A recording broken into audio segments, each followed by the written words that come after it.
ભારતીય હવામાન વિભાગે ભારે વરસાદની આગાહીને પગલે વાવથરા જિલ્લા વહીવટીતંત્ર એલર્ટ મોડ પર છે.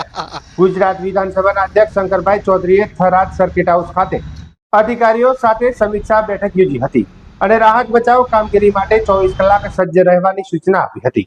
જિલ્લામાં છેલ્લા 24 કલાકમાં સરેરાશ 5.71 ઇંચ વરસાદ નોંધાયો છે, જેમાં ભાભરમાં 11.23 ઇંચ અને દિયોદરમાં 10.83 ઇંચ સૌથી વધુ વરસાદ નોંધાયો છે. અધિકારીઓને અસરગ્રસ્ત વિસ્તારોમાં નાગરિકોની સુરક્ષા, આશ્રય, ભોજન, પીવાનું પાણી અને આરોગ્ય સેવાઓ સમયસર ઉપલબ્ધ કરાવવાની તાકીદ પણ કરવામાં આવી હતી. છેલ્લા 24 કલાકની અંદર થરાદ અને પાટણ જિલ્લામાં સૌથી વધારે વરસાદ આ રણ કિનારાના પ્રદેશો છે ત્યાં આગળ છે. કેટલીક જગ્યાએ તો 10-12 ઇંચથી પણ વધારે વરસાદ 24 કલાકની અંદર પડ્યો છે.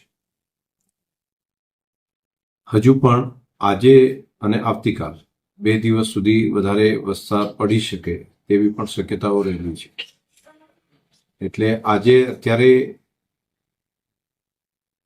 દિવસ દરમિયાન હજુ વાદળછાયું વાતાવરણ છે અને આજે રાત્રે એટલે 25મીની રાત્રે થરાદ આજુબાજુના વિસ્તારમાં પણ મોડી રાતે વરસાદની શક્યતાઓ દેખાય છે.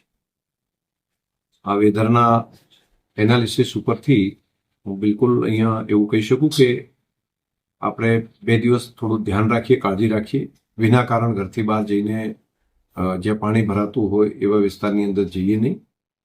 આજે સવારે જિલ્લા વહીવટીતંત્ર સાથે પણ મિટિંગ કરી અને તેમને પણ સ્ટેન્ડ બાય સૂચનાઓ આપી છે અને પૂરી ટીમ પણ વધુ વરસાદ થાય કે વાવાઝોડું કે એવું આવે તો ઓછામાં ઓછું નુકસાન કઈ રીતે થઈ શકે તે માટે ડિઝાસ્ટર મેનેજમેન્ટ ઓથોરિટીના માધ્યમથી ટીમ કાર્યરત છે. રાજ્ય સરકારે પણ એનડીઆરએફની ટીમ એ અહીંયા એક સ્ટેન્ડ બાય થરાદમાં ને એક સુઈગામ બાબર વચ્ચે તો એ પણ એક અહીંયા રાખી છે અને બધી જગ્યાએ પોતાના ટેલિફોન નંબર પણ આપ્યા છે. તો ટેલિફોન નંબર દરેક પ્રાંત અધિકારી કક્ષાએ એક તાલુકા કક્ષાએ એક અધિકારીને રાખીને જ્યાં જરૂર પડે ત્યાં મદદરૂપ થઈ શકે તે માટેની પણ વાત કરી છે.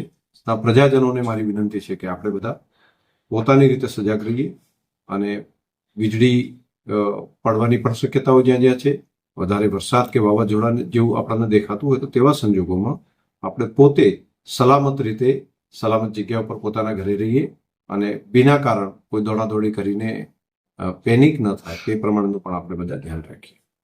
આભાર.